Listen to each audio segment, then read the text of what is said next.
금융당국이 대규모 원금 손실을 초래한 DLF 사태와 관련해 사모펀드 상품에 대한 고강도 규제 방안을 내놨습니다. 은행이나 보험사의 고위험 상품 판매를 원천 차단시켰고 또 개인 최소 투자 금액도 3배나 올렸습니다. 사모펀드 시장은 위축될 수밖에 없게 됐는데요. 자세한 이야기는 취재기자와 함께 이야기 나눠보도록 하겠습니다. 이윤아 기자 스튜디오 나와 있습니다. 정부 대책에 대한 내용 정리해보기 전에 문제가 됐었던 DLF 상품, 지금 상황이 어떻게 변했습니까?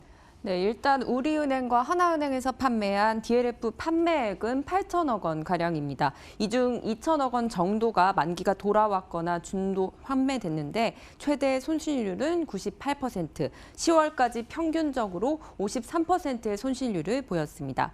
남은 잔액은 약 6천억 원 정도인데요. 최근 만기가 도래한 일부 상품들의 수익률이 플러스로 전환하기는 했지만 여전히 변수가 남아있는 만큼 앞으로 상황을 안심할 수는 없는 상황입니다.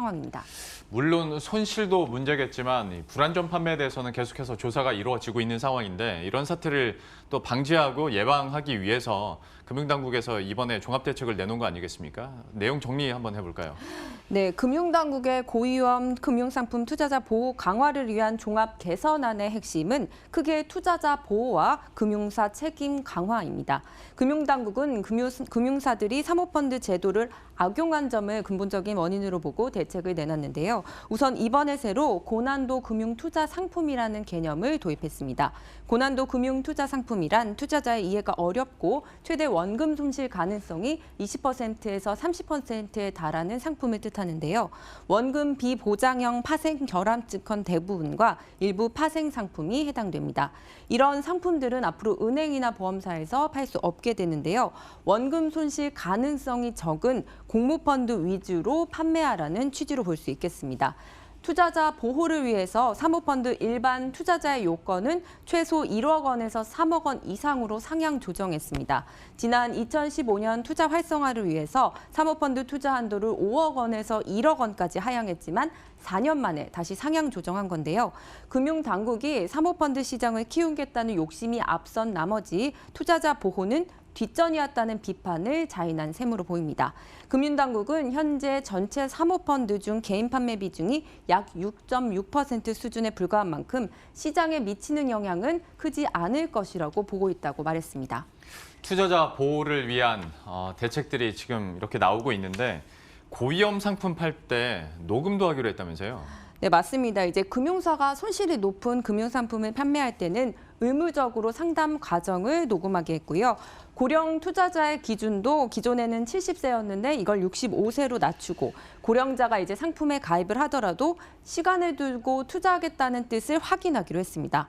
이 밖에 경영진 책임도 명확하게 하기로 했는데요. 금융사의 책임을 높이기 위해 소비자 피해가 발생하면 금융회사의 최고 경영진 등 경영진을 제재할 수 있는 근거도 마련됩니다. 현재 국회에 계류 중인 금융회사 지배구조법 개정안에 담긴 내용인데요. 금융사 경영진에게 소비자 보호 책임이 있다는 점을 강조한 셈입니다. 은성수 금융위원장 발표 내용 한번 보시겠습니다. DLF 사태와 같은 소비자 피해 발생 시 금융회사의 CEO, 준법 감시인 등 경영진이 책임을 지도록 경영진의 내부 통제 관리 의무를 명확히 하겠습니다. 그러니까 소비자 보호와 또 내부 통제 관리를 더 강화하겠다라는 대책들이 이렇게 나왔는데 근데 은행 입장에서 생각했을 때 이제 사모펀드를 못 팔게 되는 거잖아요. 수익성이 좀 악화될 수 있는 여지가 있는 건데 업계 분위기는 좀 어떻습니까? 네, 일단 오늘 은성수 위원장은 오늘 은행 등 업권 협회장들을 만나서 제도 개선 방안 간담회를 열고 관련 내용을 교류하고 또 정책 방향을 논의했습니다. 이번 대책 발표에 당장 은행 등은 당연히 볼멘 소리가 나올 수밖에 없을 텐데요. 관련 수수료 수익을 낼 수 없게 됐기 때문입니다. 금융당국이 판매를 금지한 고난도 투자 위험 상품은 지난 6월 말 기준으로 74조 4천억 원에 달합니다. 은행들 입장에서는 이제 거대 수수료 수익 재원을 잃게 되는 셈인데요. 시장에서는 고위험 상품에 대한 소비자 보호 장치 강화가 불가피하다는 점은 또 인정하면서도 소비자 선택권이 제한되는 것 아니냐는 우려의 목소리도 나오고 있습니다. 예. 마지막으로 한 가지만 더 알아보도록 하죠. DLF 사태와 관련해서 그 분쟁조정위원회 언제쯤 열릴 예정입니까? 네, 일단 투자자들이 가장 관심을 가질 만한 것이 바로 금감원 분쟁조정위원회 결과일 겁니다. 윤성수 위원장과 윤석헌 금감원장 모두 빠른 시일 내에 열겠다고 한 만큼 12월 내에는 결과가 나올 것으로 보이는데요. 예. 금감원은 지난 1일 DLF 사태에 대한 금융사 현장 조사를 마무리하고 현재 불안전 판매 여부에 대한 사실관계를 확인하고 있습니다.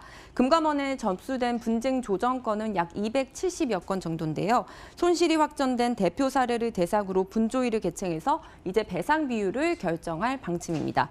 업계에서는 최대 배상 비율인 70%가 나오지 않을까 기대하는 눈치고요.